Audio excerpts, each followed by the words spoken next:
জানতে চাইছে ভারত। মঙ্গলবার দুপুরে ঘটে গিয়েছে পেহেলগাঁও হত্যাকাণ্ড। পর্যটকদের নিরাপত্তায় ত্রুটি ছিল ইতিমধ্যেই মেনেছেন দেশের স্বরাষ্ট্রমন্ত্রী। ঘটনা ঘটার 1 থেকে 1.5 ঘন্টা পর থেকেই চিরুনি তল্লাশি শুরু হয়ে গিয়েছে। 3 দিন পর হয়ে গেল, 3 দিন এখনো পর্যন্ত কেটে গিয়েছে। ধরা পড়ল কি কোনো অপরাধী? যে সন্ত্রাসবাদীরা এই নারকীয় হত্যাকাণ্ড চালালো তারা কোথায়?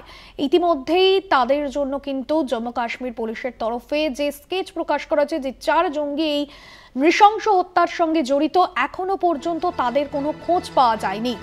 ভারতের তরফে যেমনটা জানতে চাওয়া হচ্ছে যে মঙ্গলবার দুপুরে যে পেহেলগাঁও হত্যাকাণ্ড, পর্যটকদের নিরাপত্তায় ত্রুটি ছিল, ইতিমধ্যে এই বিষয়ে মেনেছেন দেশের স্বরাষ্ট্রমন্ত্রী। ঘটনা ঘটার 1 থেকে 1.5 ঘন্টা পর থেকেই শুরু হয়েছে চিরুনি তল্লাশি।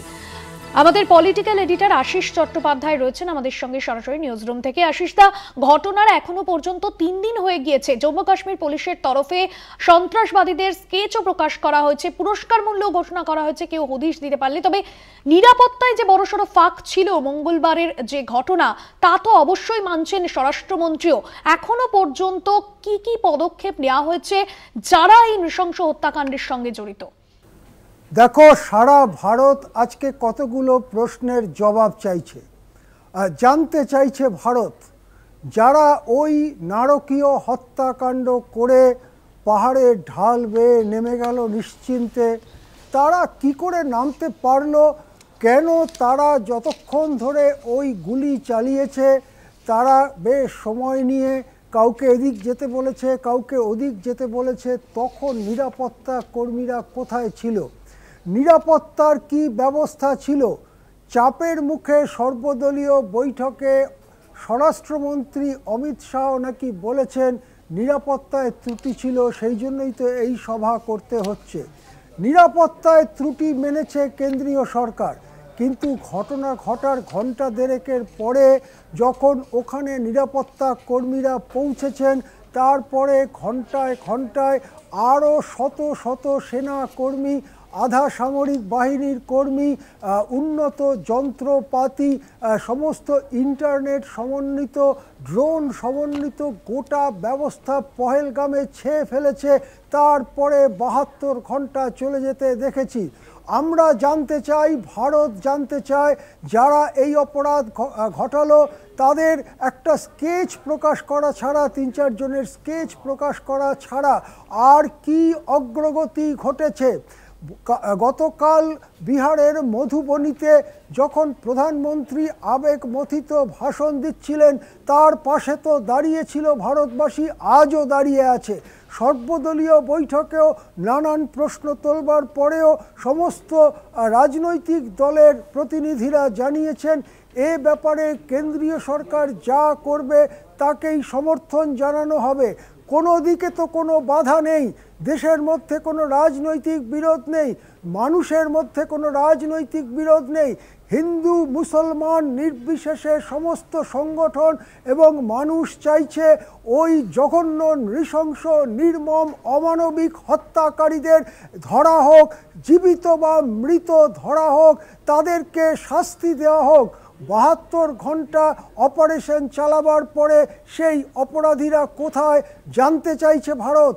জানতে চাইছে ভারত তারা কি আর এদেশে আছে, নাকি এদেশ থেকে অন্য কোনো দেশে চলে গেছে, তারা কি পাকিস্তানে চলে গেছে, অথবা ভারতের নিয়ন্ত্রণে থাকা জম্মু কাশ্মীরের এক একটা এলাকা এমন তৈরি হয়েছে যেখানে ভারতের নিরাপত্তা কর্মীরা ঢুকতে পারছেন না, সেখান থেকে তল্লাশি চালিয়ে বের করতে পারছেন না সন্ত্রাসবাদীদের।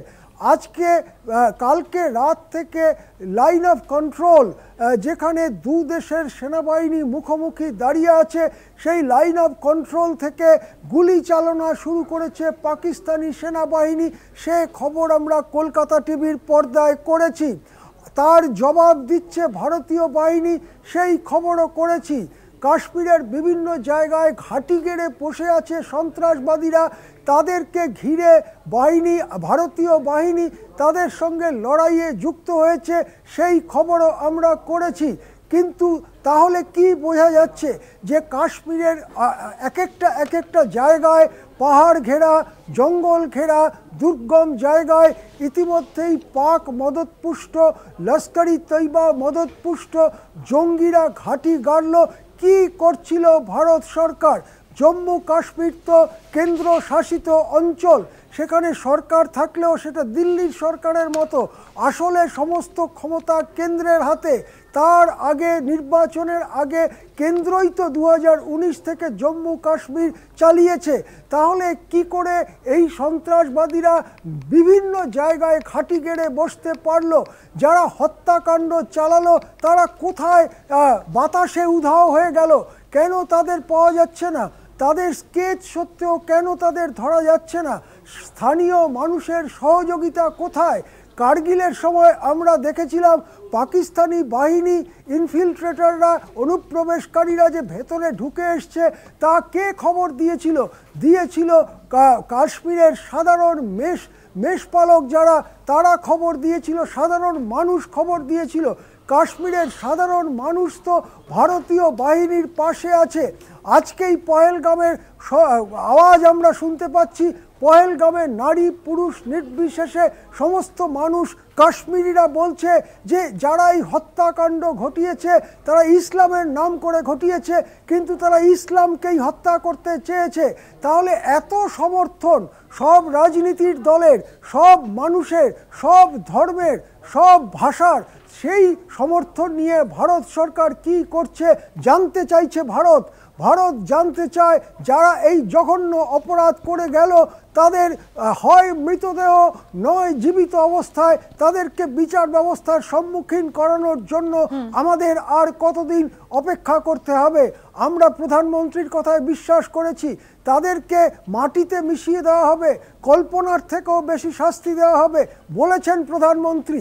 আমরা বিশ্বাস করেছি। প্রধানমন্ত্রী বলেছেন তাদের পিছনে ধাওয়া করে পৃথিবীর শেষ প্রান্ত পর্যন্ত দরকার হলে যাওয়া হবে। আমরা বিশ্বাস করেছি। এখন আমরা ফলাফল দেখতে চাই, এখন আমরা কাজ দেখতে চাই। জানতে চাইছে ভারত যারা এই জঘন্য নারকীয় নির্মম অমানবিক হত্যাকাণ্ড ঘটালো তারা কোথায়, কি করে তারা উধাও হয়ে গেল, জানতে চাইছে ভারত। একদমই তাই। এবং ভারতবাসী হিসেবে এখনো পর্যন্ত বেশ কিছু প্রশ্ন আমাদের কাছে অধরাই রয়ে গিয়েছে এবং এই সন্ত্রাসবাদীরা তারা কোথায় রয়েছেন সেটাই এখন বড় প্রশ্ন। সঙ্গে থাকুন আশিসদা।